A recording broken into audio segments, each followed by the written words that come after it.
Bem-vindo! E na minha frente tenho o OnePlus Pad 3 com um teclado inteligente e vou falar sobre o unboxing, junto com uma rápida olhada no dispositivo e também suas especificações.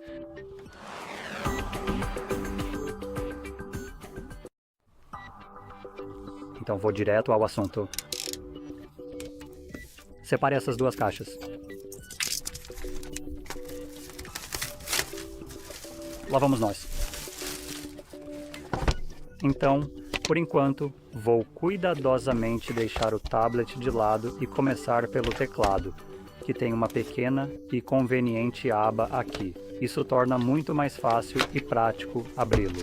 Lá vamos nós, com a abertura suave. Na verdade, isso parece consideravelmente melhor do que eu inicialmente esperava.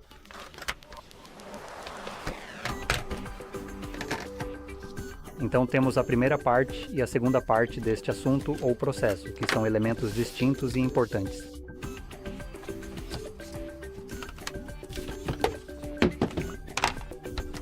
Então isso se anexa assim, muito bem aqui. E não é realmente automático. O que é isso exatamente?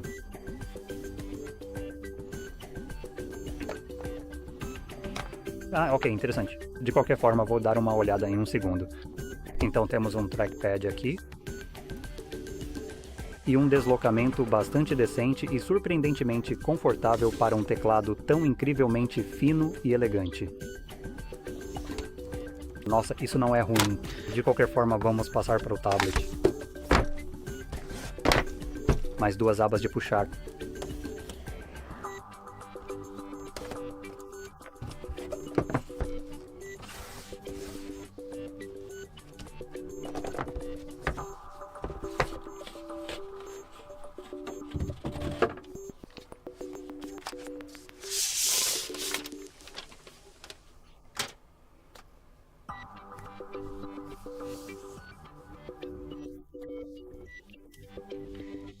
Ele tem cantos muito bem arredondados aqui e também deste lado aqui. Ele possui um design suave e contínuo. Por isso é agradável segurá-lo na mão.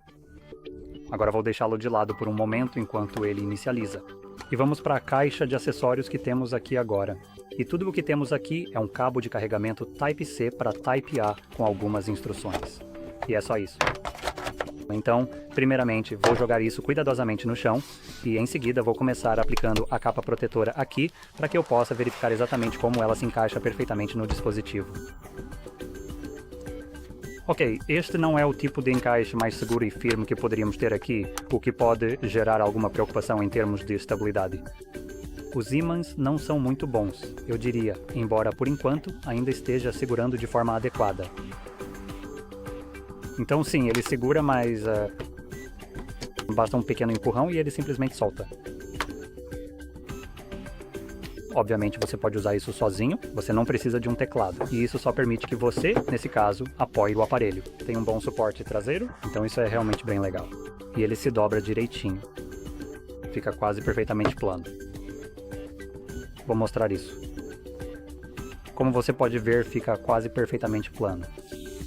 Agora, quando se trata disso, vamos ver como encaixa. Ok, então ele se prende magneticamente aqui, pelo que parece. Isso, aí está. Ele tem alguns pontos de fixação, então nem sempre fica perfeito. Você pode virar isso e ele meio que trava, então você não vai acabar puxando sem querer. Vamos ver. Se eu desprender, você pode ver que agora ele encaixou de forma incorreta. Agora está certo. Isso. Então, deixar ele assim parece ser um dispositivo bem decente e bastante capaz. Ele tem uma proporção mais quadrada, caso você queira usar isso como um computador portátil. Um trackpad normal e funcional bem aqui. De qualquer forma, vamos passar para as especificações desse dispositivo bem grande. Temos uma tela de 13,2 polegadas, então obviamente ele é um pouco maior e isso é bem perceptível. É uma tela de 2400 Hz, 3392 pixels, IPS LCD, infelizmente, com suporte a Dolby Vision, taxa de atualização de 144 Hz e brilho de cerca de 900 nits. Ela também conta com uma proporção tela-corpo de 87,3% e 315 pixels por polegada. A tela aqui teria sido quase perfeita se fosse realmente uma tela AMOLED ou OLED. Sou um grande defensor de ter telas OLED ou AMOLED, especialmente em tablets. Esses são dispositivos nos quais você provavelmente vai maratonar Netflix e coisas do tipo. Simplesmente porque é confortável e a tela é um pouco maior do que, por exemplo, a do seu celular. E também é um dispositivo que você pode levar para qualquer lugar. É relativamente pequeno e leve quando comparado a um laptop. Então ter uma tela melhor aqui é, na minha opinião, essencial. E, infelizmente, a OnePlus meio que economizou no quesito OLED aqui e decidiu colocar uma tela LCD IPS. Infelizmente, para fins de visualização, ela não será tão boa quanto, obviamente, uma tela OLED. E isso é uma questão de preferência pessoal. Se isso não te incomoda, tudo bem. Mas para quem gosta daqueles pretos profundos, em que a tela realmente desliga quando algo é totalmente preto, isso aqui não vai proporcionar isso. É um display LCD, enquanto o OLED seria capaz de fazer isso. Agora, se formos para os componentes internos, temos uma bateria de 12.140 mW de potência. 12 GB de RAM, pelo menos no limite inferior, com 256 GB de armazenamento, mas pode obter outra opção de 512 GB de armazenamento com 16 GB de RAM. Ambos rodam com armazenamento do tipo UFS 4.0. É alimentado por um Snapdragon 8 Elite, que é o melhor processador que você pode conseguir da Snapdragon e, de modo geral, é o melhor quando se trata de processadores. No geral, acho que a única coisa que pode ser melhor é o silício da Apple, mas isso é limitado aos dispositivos da Apple. Então, de qualquer forma, um processador fantástico aqui. Então temos 80 watts de velocidade de carregamento para o dispositivo, embora obviamente não venha com carregador incluso. E vamos ver se tem mais alguma coisa, vamos virar o aparelho. Temos um conjunto de câmera única, na parte de trás, que parece bem fraco. E é um sensor de 13 megapixels que pode gravar em 4K a 30 quadros por segundo, aparentemente, e em 1080p a 30 quadros por segundo. E na frente, bem aqui, temos a nossa câmera de selfie, que é de 8 megapixels e grava em 1080p a 30 quadros por segundo. E é basicamente tudo o que há sobre o dispositivo.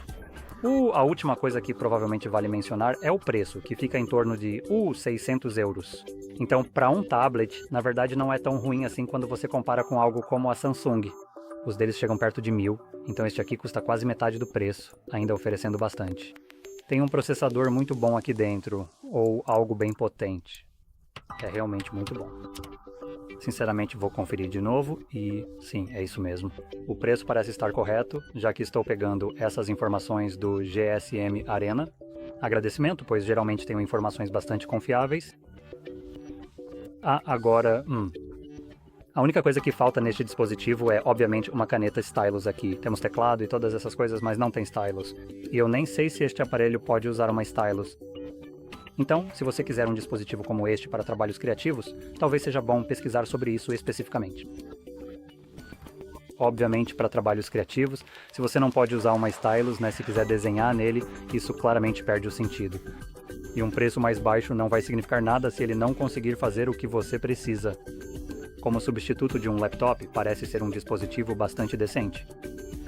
Ele traz especificações impressionantes para isso, com o Snapdragon 8 Elite, que é um processador absurdamente rápido, e uma quantidade suficiente de RAM para fazer multitarefas, sem problema. A única limitação, na grande maioria das vezes, será o sistema operacional Android, que é sempre a principal limitação desses dispositivos hoje em dia, especialmente quando você tenta usá-los como um computador pessoal. Esse é o tipo de desvantagem, então o Android será o fator limitante. E fora isso, o aparelho terá potência suficiente para basicamente... Esses dispositivos hoje em dia são poderosos o bastante para rodar o Windows normalmente como um Windows completo. E as pessoas já fizeram isso até mesmo em celulares como modelos antigos, inclusive da OnePlus. A OnePlus parece ser muito boa nisso, ou pelo menos razoavelmente boa nisso.